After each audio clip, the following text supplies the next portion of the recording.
আসসালামু আলাইকুম viewers, welcome back to my channel টুকিটাকি ব্লগস। সো ভিউয়ার্স, নতুন একটা রেসিপি নিয়ে হাজির হয়ে গিয়েছি। আজকে রান্না করব না, আজকে জুস বানাবো। তো আজকে আমরা বানাবো মহব্বতের শরবত। তো এখানে আমরা তরমুজ নিয়ে নিয়েছি, আর তরমুজটা হচ্ছে ডিপ করা। আর এখানে আমরা দেখুন তরমুজ এগুলো নিয়ে নিয়েছি। চলেন তরমুজগুলো এখন আমরা ব্লেন্ড করে ফেলি।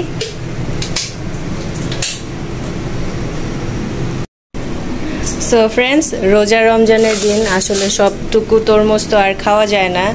দেখা যায় অনেক বড় তরমুজ আনা হয়, তো সব তো আর খাওয়া যায় না। গরমের দিন কারেন্ট চলে যায়, ফ্রিজে রাখলে নষ্ট হয়ে যায়।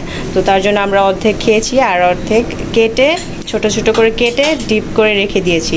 তো এটা দিয়ে চলুন আজকে আমরা জুস বানিয়ে ফেলি, মহব্বতের শরবত। সাথেই থাকুন, দেখতে থাকুন ভিডিওটা।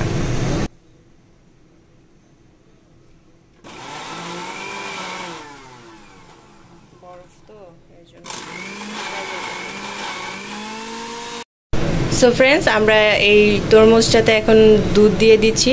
আর দুধটা হচ্ছে আমরা ঘন করে জাল দিয়ে নিয়েছিলাম, এখন দুধটা দিচ্ছি। গরম না, ঠান্ডা দুধ পরিমাণ মতো দিয়ে নিলাম, আর একটু ব্লেন্ড করে নিব।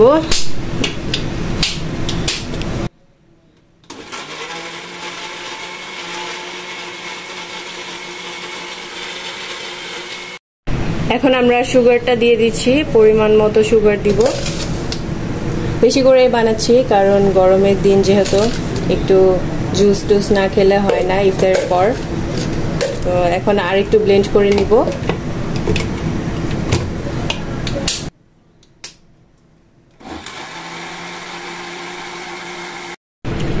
সো এখন আমরা পানিটা দিয়ে দিচ্ছি, বরফ পানি, কারণ কি তরমুজটা একটু ঘন বেশি হয়ে গেছে, এর জন্য অত ঘন তো আর খাওয়া যায় না। তো একটু পানি অ্যাড করে দিলাম। এখন আর একটু ব্লেন্ড করব, ব্লেন্ড করার পর হয়ে যাবে।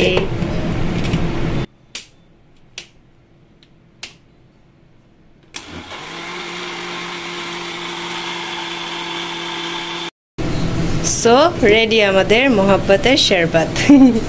এখন আমরা একটা বোতলে রেখে দিব, পরে জাস্ট ইফতারের সময় সবার গ্লাসে ঢেলে দিব।